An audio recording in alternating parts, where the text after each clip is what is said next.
जैसा कि हमें पता है, किसान एक लंबे समय से आंदोलन कर रहे हैं। इस आंदोलन के चलते किसान और केंद्र सरकार के बीच में गतिरोध की स्थिति बनी हुई है। तो अभी हाल ही में क्या नया मोड़ आया है कि भाई केंद्र सरकार ने एक प्रस्ताव दिया है। उस प्रस्ताव के तहत केंद्र सरकार ने कहा है कि भाई 18 महीनों के लिए ये जो तीनों की तीनों कृषि कानून हैं इनको स्थगित कर दिया जाए। तो इसी के लिए कहा गया है टाइटल में हेल्पफुल पॉज। पॉज का मतलब होता है विराम, कि भाई हल्का सा जो विराम आता है ना, उसको बोलते हैं pause.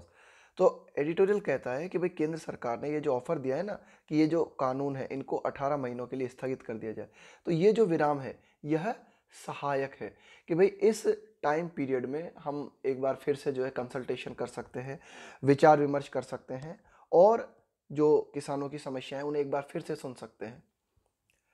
when the government and the farmers restart talks, कि भाई जब सरकार और किसान एक बार फिर से बातचीत शुरू करते हैं, the supreme court must step back. Step back का मतलब है पीछे हटना, कि भाई सुप्रीम कोर्ट को जरूर पीछे हट जाना चाहिए। एडिटोरियल कहता है कि भाई अब जब दोबारा से केंद्र सरकार और किसान बातचीत करें तो सुप्रीम कोर्ट को पीछे हट जाना चाहिए। अभी क्या किया है, सुप्रीम कोर्ट जो है थोड़ा सा बीच में आ गया है। आगे एडिटोरियल पढ़ेंगे तो और समझ में आ जाएगा। The centers offer to suspend यानी स्थगित कर देना फॉर 18 मंथ्स। द इम्प्लीमेंटेशन का मतलब होता है लागूकरण, किसी चीज को लागू करना, of the 3 laws that are. तो यहां तक क्या मतलब हुआ कि भाई केंद्र सरकार का ऑफर क्या है, केंद्र सरकार का ऑफर 18 महीनों के लिए स्थगित कर देना। क्या कि भाई ये जो लागू करने वाली थी ना केंद्र सरकार तीनों कानूनों को, तो इस लागूकरण को स्थगित कर देना। That are at the heart of. अब ये दैट आया है इन तीन कानूनों के लिए, ये जो दैट आया है ना इन तीन कानूनों के लिए आया है। इन तीन कानूनों के संबंध में कहा गया है कि that are at the heart of the farmers unrest. Unrest का मतलब होता है बेचैनी, कि भाई किसान जो हैं उनकी जो बेचैनी है उनका मूल कारण है ये तीनों के तीनों कृषि कानून। कोई भी चीज जब आपके एट द हार्ट होती है ना, तो मतलब है वो बहुत ही सेंटर में है आपके। तो यही एडिटोरियल कहता है कि भाई किसानों की बेचैनी के मूल कारण में है ये तीनों के तीनों कानून। अब ये इस किसके लिए आया, ये इज आया है इस ऑफर के लिए कि भाई केंद्र सरकार का जो प्रस्ताव है is a conciliatory gesture. Conciliatory मतलब समझौतावादी, जेस्चर यानी हाव भाव, कि भाई केंद्र सरकार ने ये जो डिसीजन लिया है तो केंद्र सरकार ने ऐसे हाव भाव दिखाए हैं। कैसे हाव भाव, समझौतावादी है ना। केंद्र सरकार ने एक तरीके से हम कह सकते हैं कि भाई समझौतावादी हाव भाव दिखाए हैं इस ऑफर के माध्यम से। It is regrettable. रिग्रेटेबल का मतलब होता है खेदजनक। It is regrettable that the farmers protesting against the laws. यह बात खेदजनक है कि किसान जो कि विरोध कर रहे हैं किसके खिलाफ, इन तीन कानूनों के खिलाफ। दैट एनकरेज मतलब वे कानून जो कि प्रोत्साहित करते हैं, ऐसे कानून जो कि प्रोत्साहित करते हैं मार्केट फोर्सेस। कि भाई इन कानूनों का विरोध क्यों किया जा रहा है किसानों को, क्योंकि किसानों को ऐसा लगता है कि भाई इन कानूनों के माध्यम से ज़्यादा पावर निजी लोगों के हाथ में, ज़्यादा पावर मार्केट के पास चली जाएगी। In the sector have rejected. तो भाई ये जो पूरा की पूरा कृषि क्षेत्र है इसमें जो मार्केट फोर्सेस हैं उन मार्केट फोर्सेस को बढ़ावा मिलता है इन कृषि कानूनों से, ऐसा किसानों को लगता है। तो किसानों ने क्या किया है, have rejected the government offer. कि भाई ये काफ़ी खेदजनक है कि जो किसान विरोध कर रहे हैं उन्होंने सरकार के इस ऑफर को रिजेक्ट कर दिया है, कि ये जो ऑफर केंद्र सरकार ने दिया है ना, have rejected the government offer, कि वे उन्होंने क्या किया है, सरकार के ऑफर को रिजेक्ट कर दिया है, खारिज कर दिया है। They have been demanding the they have been demanding वे मांग करते रहे हैं। रिपील, रिपील का मतलब होता है समाप्त करना, हटाना, of the 3 laws and a legal guarantee of minimum support price for their produce. Produce का मतलब है उपज, कि भाई किसान जो है लगातार मांग करते रहे हैं किस बात की, रिपील ऑफ द 3 लॉज, कि भाई ये जो तीनों की तीनों कानून है इनको पूरी तरीके से समाप्त किया जाए। एंड अ लीगल गारंटी, और एक कानूनी गारंटी दी जाए किस बात की, मिनिमम सपोर्ट प्राइस न्यूनतम समर्थन मूल्य फॉर देयर प्रोड्यूस। भाई किसान कहते रहे कि हमें, कि भाई किसान कहते हैं कि उन्हें उनकी उपज के लिए मिनिमम सपोर्ट प्राइस जरूर मिलनी चाहिए, इसकी उन्हें कानूनी गारंटी मिलनी चाहिए और इन तीनों कानूनों को पूरी तरीके से समाप्त करना चाहिए।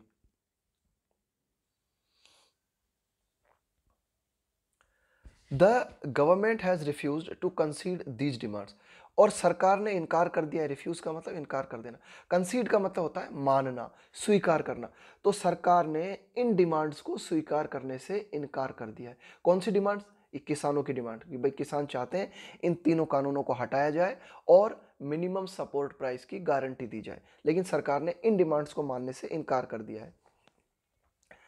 बट इट्स विलिंगनेस, विलिंगनेस का मतलब है राजी होना, इच्छुक होना, लेकिन केंद्र सरकार जो है इस बात के लिए राजी है, इस बात के लिए इच्छुक है to put off. Put off का मतलब होता है किसी बात को टाल देना या किसी बात को स्थगित कर देना। द इम्प्लीमेंटेशन का मतलब है लागूकरण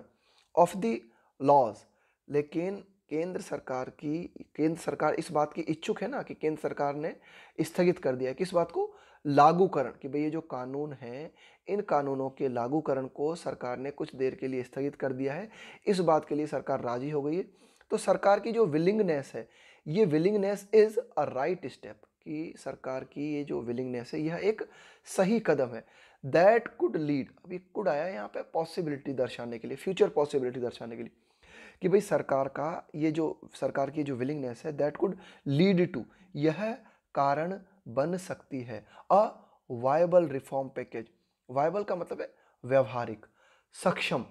रिफॉर्म का मतलब है सुधार, package for the agriculture sector, कि भाई एग्रीकल्चर सेक्टर जो है, कृषि क्षेत्र जो है, उस कृषि क्षेत्र में जो है एक बार फिर से प्रैक्टिकल सुधार होने का कारण बन सकता है सरकार की willingness. A toxic combination, toxic का मतलब होता है जहरीला, कॉम्बिनेशन, तो हमें क्या कॉम्बिनेशन देखने को मिला? Of the centre's intransigence. देखो ये जो इंट्रांसिजेंस शब्द आया है, इस इंट्रांसिजेंस शब्द का मतलब होता है अपनी बात को, अपने विचार को बदलने से इनकार कर देना, बिल्कुल कट्टर हो जाना। तो एकदम से सेंटर भी जो है बिल्कुल अड़ गई कि नहीं हम इन कानूनों को लागू करके ही रहेंगे, है ना। तो सेंटर का इंट्रांसिजेंस, इग्नोरेंस अज्ञानता, इनसेंसिटिविटी असंवेदनशीलता, लेड टू, तो ये तीनों की तीनों का कॉम्बिनेशन जो है वो कारण बना किस चीज का? Led to the current flare up. देखो फ्लेयर अप का मतलब क्या होता है? अचानक से किसी चीज का भड़क जाना। फ्लेयर अप का मतलब होता है अचानक से किसी चीज का भड़क जाना, जैसे किसी क्षेत्र में अचानक से हिंसा भड़क उठे, है ना, दुश्मनी भड़क उठे, तो उसको क्या कहेंगे? Flare up. तो ये जो किसानों का विद्रोह अचानक से भड़क उठा, उसका उनका कारण क्या था? उसका कारण था केंद्र सरकार की, एक तरीके की केंद्र सरकार की कट्टरता, है ना, कि भाई केंद्र सरकार ने अपने ओपिनियन को बदलने से इनकार कर दिया, अज्ञानता और असंवेदनशीलता। दैट, यह बात की इंडियाज एग्रीकल्चर सेक्टर, कि भाई भारत का जो कृषि क्षेत्र है रिक्वायर्स, इसे जरूरत है, reforms is not in dispute, यह बात कि भारत का जो एग्रीकल्चर सेक्टर है उसे सुधारों की जरूरत है, इस बात ये कोई इज नॉट, देखो डिस्प्यूट का मतलब होता है विवाद, यानी कि इस बात को लेकर विवाद कतई नहीं है, यानी कि इस बात को सब मानते हैं कि हाँ भारत के एग्रीकल्चर सेक्टर में सुधारों की जरूरत है, इस बात को लेकर डिस्प्यूट तो नहीं है ना, इस बात को लेकर तो सब राजी है कि हाँ कृषि क्षेत्र में कुछ सुधार तो होने चाहिए। द चैलेंज इज, लेकिन चुनौती जो है वो ये है, इज इन आइडेंटिफाइंग, पहचानने में है चुनौती, द वायबल मेजर्स, वायबल का मतलब है प्रैक्टिकल, सक्षम, मेजर्स का मतलब है उपाय, कि भाई ठीक है सुधार तो किए जाने चाहिए एग्रीकल्चर सेक्टर में, लेकिन जो चुनौती है वो चुनौती ये है कि भाई किस प्रकार से सुधार किए जाने चाहिए, है ना, क्या उपाय किए जाने चाहिए, प्रैक्टिकल उपाय क्या है, उन उपायों को पहचानना एक चुनौती है। From the economic, environmental and scientific perspective का मतलब है नजरिया, कि भाई इस तरह से होने चाहिए सुधार, इन पूरी बातों को ध्यान में रखा जाना चाहिए, आर्थिक बातों को, है ना, पर्यावरण से जुड़ी हुई बातों को, इसके अलावा वैज्ञानिक क्या कहते हैं, इन सब को, मतलब एक तरीके से इन सब पहलुओं को ध्यान में रखते हुए कृषि क्षेत्र में सुधार के उपाय अपनाए जाने चाहिए, ये एक चुनौती है। एंड बिल्डिंग है wide political agreement for them, और इसके बाद में पहली बात, अगर आप कृषि क्षेत्र में सुधार करना चाहते हो तो इन तीनों पहलुओं पर विचार करना जरूरी है, आर्थिक पहलू, वातावरण से संबंधित पहलू, वैज्ञानिक क्या कहते हैं इस नजरिए को भी ध्यान में रखना होगा, और इसके बाद में एक विस्तृत, यहाँ वाइड से मतलब है विस्तृत, एक विस्तृत राजनीतिक एग्रीमेंट फॉर देम, कि भाई पूरी की पूरी पॉलिटिकल पार्टीज जो है उनकी सहमति होनी चाहिए, है ना, राजनीतिक रूप से एक सहमति भी बननी चाहिए इन सुधारों को लेकर, तो ये भी आवश्यक है। The government has now shown,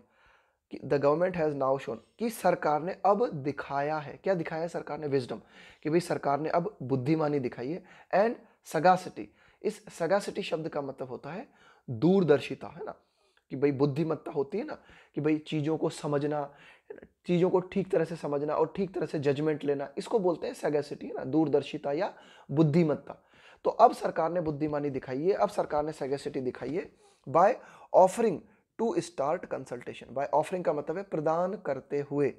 to start consultation, कि भाई सरकार ने कहा है ना दोबारा से, कि भाई दोबारा से जो है विचार विमर्श किया जाए, है ना, कंसल्टेशन किया जाए। तो इस बात को सरकार ने जो है ऑफर करके बुद्धिमत्ता दिखाई है ना, सैगैसिटी दिखाई है।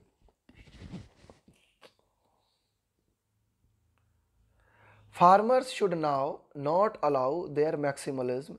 to obstruct the path to an agreement, कि भाई किसानों को अब इस बात को अलाउ नहीं करना चाहिए ना, क्या, देखो मैक्सिमलिज्म ये उल्टा है मिनिमलिज्म का। मैक्सिमलिज्म का मतलब होता है अतिवाद, है ना, कि भाई आप एक्सट्रीम पे चले जाओ, कि भाई ठीक है। अब एडिटोरियल कहता है कि जब केंद्र सरकार ने किसानों के सामने थोड़ा सा ऑफर रखा है, केंद्र सरकार ने कहा है कि भाई ठीक है 18 महीनों तक हम जो है इनको स्थगित कर देते हैं और विचार विमर्श करते हैं इन कानूनों पे और देखते हैं क्या होता है आगे, क्या बात बनती है। तो एडिटोरियल कहता है कि भाई किसानों को भी अतिवादी रवैया नहीं अपनाना चाहिए, यानी कि किसानों को भी थोड़ा सा पीछे आना चाहिए। टू ऑब्स्ट्रक्ट, ऑब्स्ट्रक्ट का मतलब है बाधा डालना, the path to an agreement, कि भाई अब सरकार ने जब पहल की है एक समझौता करने की, तो अब किसानों को जो है बिल्कुल अड़ नहीं जाना चाहिए, है ना, किसानों को अपना अतिवादी रवैया जो है ना वो नहीं अपना लेना चाहिए, कि भाई ये किसानों का जो मैक्सिमलिज्म अप्रोच है यह बाधा बन सकती है एग्रीमेंट के मार्ग में, है ना। तो किसानों को ऐसा नहीं होने देना चाहिए, भाई किसानों को भी कोशिश करनी चाहिए कि अगर केंद्र सरकार ने एग्रीमेंट के लिए, अगर केंद्र सरकार आगे आई है तो किसान भी जो है अपनी तरफ से पहल करें।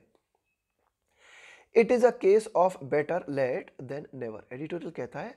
कि भाई लेट होना अच्छा है। जैसे आप चाहते हो कि कोई काम है, एक तो कोई काम है वो कभी ना हो, नेवर, एक तो कोई काम है जो कभी ना हो, उससे तो बेहतर है ना वो काम भले ही लेट हो जाए लेकिन हो तो सही। तो ये एडिटोरियल कह रहा है it is a case of better late than never. Editorial कहता है कि भाई लेट होना अच्छा है कभी नहीं की बजाय, कि भाई ठीक है किसान अपनी बात रख रहे हैं तो ठीक है, केंद्र सरकार ने ऑफर दिया है तो उस ऑफर पर किसानों को भी विचार करना चाहिए और एक तरीके से किसानों को भी थोड़ा सा मतलब ढीला पड़ना चाहिए। By creating an environment of trust with the aggrieved farmer, देखो एग्रीव्ड का मतलब होता है व्यथित, दुखी, कि भाई जो दुखी किसान है, जो परेशान किसान है, बाय क्रिएटिंग का मतलब है निर्मित करते हुए एक वातावरण of trust with the aggrieved farmer, कि भाई जो दुखी किसान है उन दुखी किसानों के साथ, उन परेशान किसानों के साथ में विश्वास का वातावरण क्रिएट करते हुए द गवर्नमेंट कैन रिक्लेम, सरकार दोबारा से दावा कर सकती है किस बात का, इट्स अथॉरिटी एंड रोल, कि भाई सरकार की जो भूमिका है ना, सरकार की जो अथॉरिटी है उस अथॉरिटी का दावा सरकार एक बार फिर से कर सकती है किसानों के साथ विश्वास को बढ़ाकर। फर्दर कंसल्टेशन, फर्दर कंसल्टेशंस का मतलब है कि भाई अब आगे और जो विचार विमर्श किए जाएंगे, आगे और जो परामर्श किए जाएंगे मस्ट बी, जरूर होने चाहिए, थ्रू, के माध्यम से, a government led political process, कि भाई सरकार के द्वारा, गवर्नमेंट लेड का मतलब है जिसका प्रतिनिधित्व सरकार के द्वारा किया जा रहा है, पॉलिटिकल प्रोसेस मतलब राजनीतिक प्रक्रिया। एडिटोरियल कहता है कि अब आगे किसान कानूनों को लेकर जो विचार विमर्श हो वे होने चाहिए किस माध्यम से, एक राजनीतिक प्रक्रिया के माध्यम से होने चाहिए जिनका नेतृत्व सरकार करे। And the supreme court which has assumed an unwarranted role, और सुप्रीम कोर्ट है ना विच हैज अज्यूम, अज्यूम का मतलब है मान लेना, और सुप्रीम कोर्ट जिसने कि मान लिया है, क्या मान लिया है सुप्रीम कोर्ट ने, एन अनवारंटेड, अनवारंटेड का मतलब होता है अनजस्टिफाइड, जो कि मतलब जो कि अनुचित हो, कि भाई supreme role for itself must step back, भाई सुप्रीम कोर्ट बीच में घुस गया है ना, कि भाई ये केंद्र सरकार और किसानों के बीच में जो है एक तरीके से खींचतान चल रही थी, इसके बीच में सुप्रीम कोर्ट आ गया। एडिटोरियल कहता है कि भाई ये जो सुप्रीम कोर्ट आया ना, तो सुप्रीम कोर्ट ने क्या है अपने आप ही मान लिया, क्या मान लिया, अपने रोल को मान लिया, कि भाई मेरा भी इसमें रोल है, अपने आप ही अपने रोल को मान लिया, तो ये अनुचित भी है। तो यही एडिटोरियल कहता है कि भाई सुप्रीम कोर्ट को आप जरूर से जरूर जो है पीछे हटना चाहिए, स्टेप बैक। भाई सुप्रीम कोर्ट का रोल कब आता है, जब दो पार्टीज में लड़ाई हो गई और मामला जो है सुलझ, मामला जो है एक तरीके से सॉल्व नहीं हो पा रहा और जब पार्टी सुप्रीम कोर्ट में पहुंचती है। लेकिन यहाँ पे सुप्रीम कोर्ट ने क्या किया है, आगे से सुप्रीम कोर्ट ने जो है इस बात को, यहाँ पे क्या हुआ है कि भाई सुप्रीम कोर्ट ने इस मैटर को समझा कि भाई ये मैटर जो है सर्वाधिक महत्वपूर्ण है, और सुप्रीम कोर्ट ने क्या किया, स्वतः संज्ञान लिया। तो ये एडिटोरियल कहता है कि भाई ठीक है, अब एक राजनीतिक प्रक्रिया के माध्यम से इस ये जो आंदोलन है, इस आंदोलन में जो है विराम लग सके या जो मामला है पूरा सुलझ सके, इसके लिए राजनीतिक प्रक्रिया के माध्यम से प्रक्रिया आगे बढ़नी चाहिए। और सुप्रीम कोर्ट जिसने कि एक अनुचित रोल को अपना मान लिया ना, उस सुप्रीम कोर्ट को पीछे हटना चाहिए। As agriculture minister Narendra Singh Tomar pointed out, point out का मतलब होता है इंडिकेट करना, इशारा करना। जैसा कि कृषि मंत्री नरेंद्र सिंह तोमर जो है उन्होंने इंडिकेट किया है, उन्होंने इशारा किया है, if the agitation can be ended with this concession from the government. Editorial कहता है कि ये जो आंदोलन है, एजिटेशन का मतलब है ये जो मूवमेंट है, अगर इस मूवमेंट को समाप्त किया जा सकता है विथ द कंसेशन, कंसेशन का मतलब है छूट, फ्रॉम द गवर्नमेंट, कि भाई सरकार ने ये जो ऑफर दिया है कि भाई 18 महीनों तक ऐसा करते हैं, इन कानूनों को स्थगित रहने देते हैं, तो अगर इस छूट के साथ इस आंदोलन को समाप्त किया जा सकता है तो it will be a victory for democracy. तो यह बात, it will be a victory का मतलब है जीत, फॉर डेमोक्रेसी, तो यह हमारे लोकतंत्र के लिए एक जीत की बात होगी। आगे देखते हैं। The government should do more, editorial कहता है कि भाई सरकार को और ज्यादा करना चाहिए।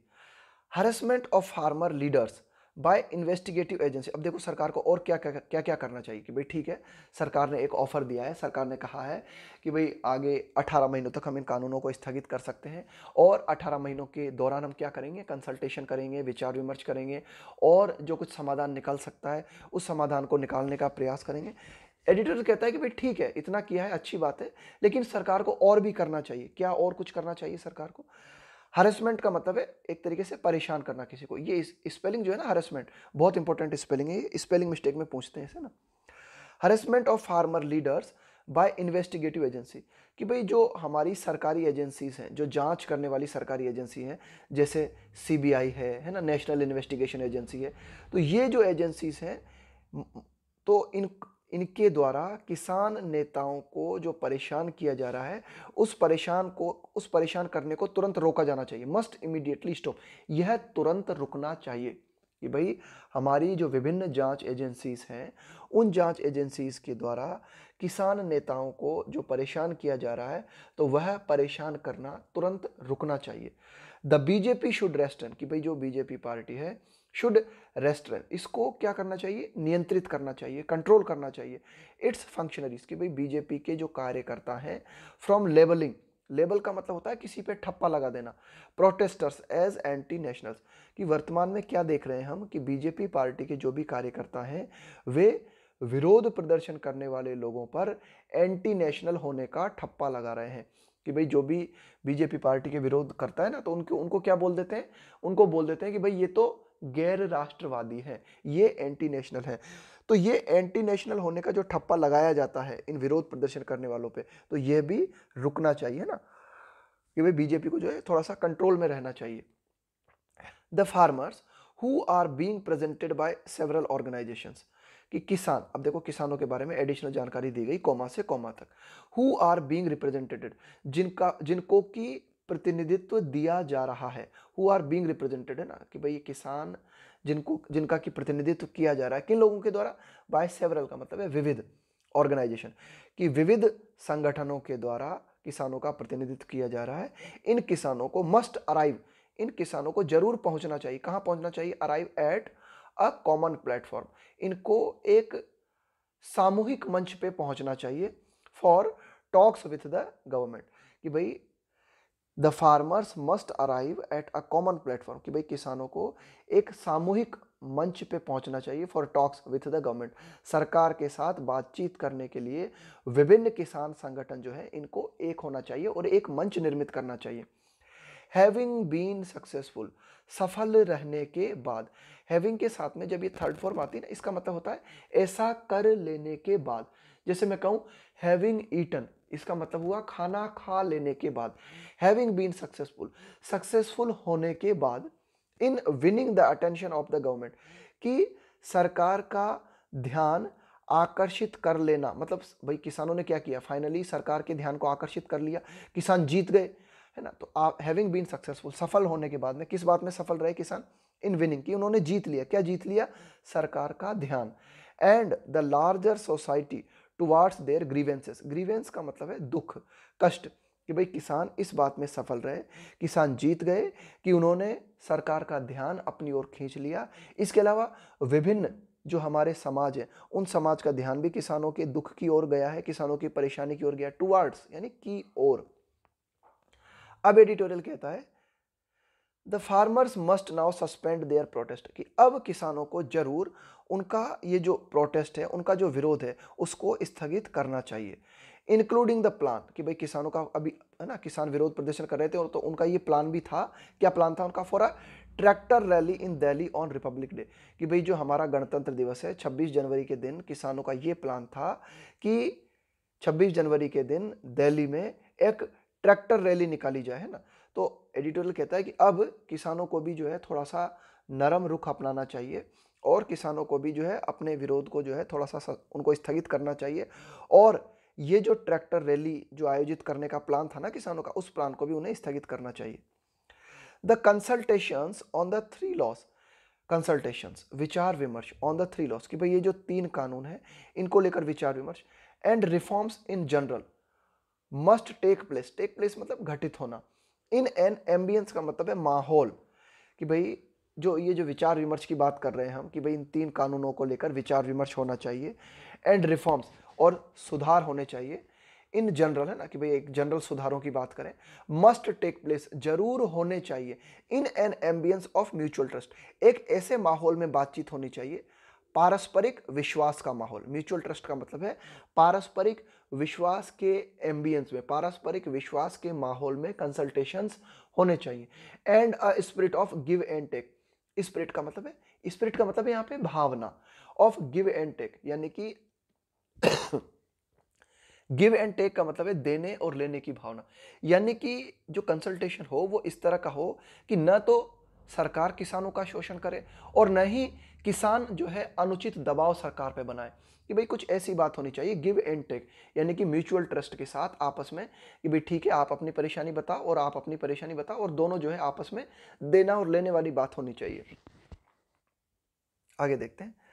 द टॉक्स, कि भाई ये जो बातचीत होंगी must be without precondition, यह बिना किसी पूर्व शर्तों के होनी चाहिए,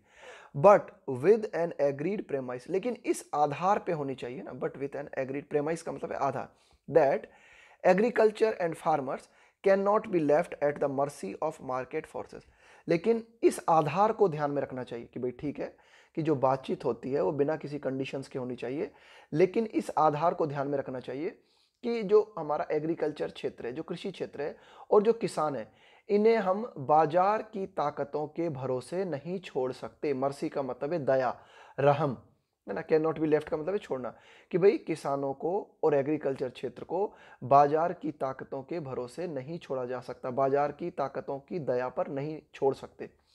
and the current crop and remuneration patterns are not sustainable, और इस बात का भी हमें ध्यान में रखना चाहिए कि वर्तमान में जो क्रॉप सिस्टम है, and current crop and remuneration, remuneration का मतलब है पारिश्रमिक, कि भाई जो काम आपने किया उसका मेहनत आना, उसको बोलते हैं remuneration, patterns are not sustainable. Sustainable का मतलब होता है लंबे समय तक चलने लायक, कि भाई हमें इस बात को भी हम नहीं भूल सकते कि वर्तमान में जो क्रॉप पैटर्न है और वर्तमान में जो पारिश्रमिक किसान को उसकी उपज के लिए मिलता है, अगर यही पैटर्न जारी रहता है तो यह पैटर्न लंबे समय तक नहीं चल सकता, आर नॉट सस्टेनेबल, है ना। दिस रिक्वायर्स बोथ साइड्स, अब देखो अगर हम चाहते हैं कि वास्तव में समाधान निकले तो दोनों पक्षों को जरूरत है, दिस रिक्वायर्स बोथ साइड, कि भाई दोनों पक्षों को जरूरत है टू बी, होने की, टू बी का मतलब है यहाँ पे होना, मोर ओपन माइंडेड, कि भाई अगर वास्तव में हम चाहते हैं कि एक समाधान निकले तो दोनों पक्षों को, यानी कि सरकार को और किसानों को ओपन माइंडेड होने की जरूरत है, यानी कि खुला दिमाग होना चाहिए दोनों का, दोनों जो है एक दूसरे की बातों को समझे। Then they have been so far, so far का मतलब है अब तक, कि भाई अब तक दोनों पक्ष जैसे रहे हैं उससे ज्यादा ओपन माइंडेड होने की जरूरत है। देखो ये जो लिखा हुआ है ना, देन दे हैव बीन, जैसा कि वे रहे हैं सो फार अब तक, दोनों पक्ष अब तक जैसा रहे हैं उससे ज़्यादा ओपन माइंडेड होने की ज़रूरत है दोनों की दोनों पक्षों को। आगे देखते हैं। A pause of the laws can be helpful. Pause का मतलब है विराम, of the laws can be helpful, कि भाई ये जो कानून है इनमें अगर थोड़ा विराम लगता है तो यह जो है सहायक हो सकता है, कि भाई केंद्र सरकार ने ये जो ऑफर दिया है ना, कि भाई अगर ये ऑफर एक तरीके से हम कहते हैं कि भाई वास्तव में अगर मान लिया जाता है तो यह ऑफर जो है सहायक हो सकता है।